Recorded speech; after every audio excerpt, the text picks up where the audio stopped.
बांग्लादेश में मतदान पूरे हो चुके हैं और अब अगले प्रधानमंत्री की किस्मत का फैसला होना बाकी है। इसी बीच बांग्लादेश की पूर्व प्रधानमंत्री शेख हसीना की अवामी लीग ने चुनाव को फर्जी, अवैध और असंवैधानिक करार दिया है।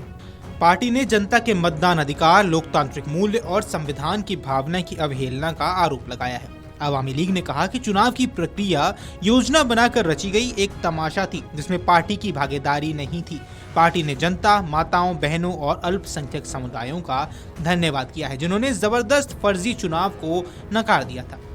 मतदान खत्म होने के बाद बांग्लादेश अवामी लीग ने सोशल मीडिया एक्स पर एक पोस्ट में लिखा, जननेता शेख हसीना की ओर से सभी नागरिकों को धन्यवाद जिन्होंने हत्यारे फांसीवादी यूनुस के हास्यास्पद चुनाव को खारिज कर दिया।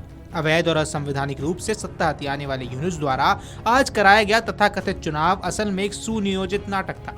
अवामी लीग की भागीदारी के बिना कराए गए इस धोखेपूर्ण मतदाता विहीन चुनाव में जनता के मतदान अधिकार, लोकतांत्रिक मूल्यों और संविधान की भावना को पूरी तरह से अवहेलना की गई है। पार्टी ने बताया कि मतदान की पूर्व संध्या यानी 11 फरवरी की शाम से ही कई जगहों पर मतदान केंद्रों पर कब्जा, गोलियां चलने, पैसे देकर वोट खरीदने, बैलेट पेपर पर मुहर लगाने और एजेंटों से जबरन नतीजों पर हस्ताक्षर कराने जैसी घटनाएं शुरू हो गई थी। 12 फरवरी की सुबह अधिकांश मतदान केंद्रों पर वोटरों की संख्या बहुत कम रही। राजधानी ढाका समेत कई जगहों पर पोलिंग स्टेशन लगभग खाली रहे। चुनाव आयोग के आंकड़ों की माने सुबह 11 बजे तक केवल 14.96% मतदाताओं ने मतदान किया, जो दर्शाता है कि अवामी लीग रहित चुनाव जनता द्वारा पूरी तरह से खारिज किया गया है।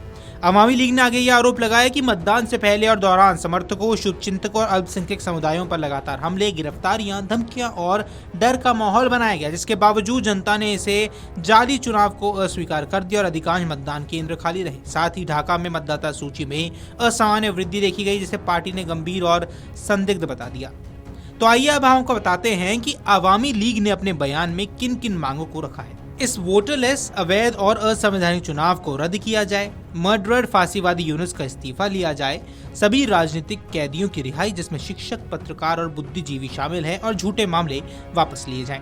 अवामी लीग की गतिविधियों पर लगी रोक को हटाया जाए और जनता के मतदान अधिकारों की बहाली के लिए तटस्थ, अस्थायी सरकार के तहत स्वतंत्र, निष्पक्ष और समावेशी चुनाव करवाए जाए। आपको बता दें, बांग्लादेश ने 299 निर्वाचन क्षेत्रों में मतदान समाप्त होने के बाद ढाका में मतगणना जारी है। स्थानीय मीडिया की माने तो दोपहर 2 बजे तक करीब 48% मतदान हुआ था। ये चुनाव पूर्व प्रधानमंत्री शेख हसीना के 15 साल लंबे शासन के खत्म होने के करीब 18 महीने बाद हो रहा है। शेख हसीना को देश भर में हुए बड़े विरोध प्रदर्शनों के बाद सत्ता छोड़नी पड़ी थी, जिसके बाद देश में मोहम्मद यूनुस के नेतृत्व में अंतरिम सरकार काम कर रही है। हालांकि यूनुस सरकार के कार्यकाल के दौरान देश में लगातार विरोध प्रदर्शन हुए हैं। इतना ही नहीं, कट्टर इस्लामी संगठनों के प्रभाव में बढ़ोतरी और अल्पसंख्यकों के खिलाफ हिंसा की घटनाओं को लेकर भी चिंता जताई गई है। वीडियो डेस्क अमरउजाला.com। अगर आप ये वीडियो YouTube पर देख रहे हैं तो हमारे चैनल को सब्सक्राइब कर बेल आइकन दबाएं और Facebook पर देख रहे हैं तो हमारे पेज को लाइक करें।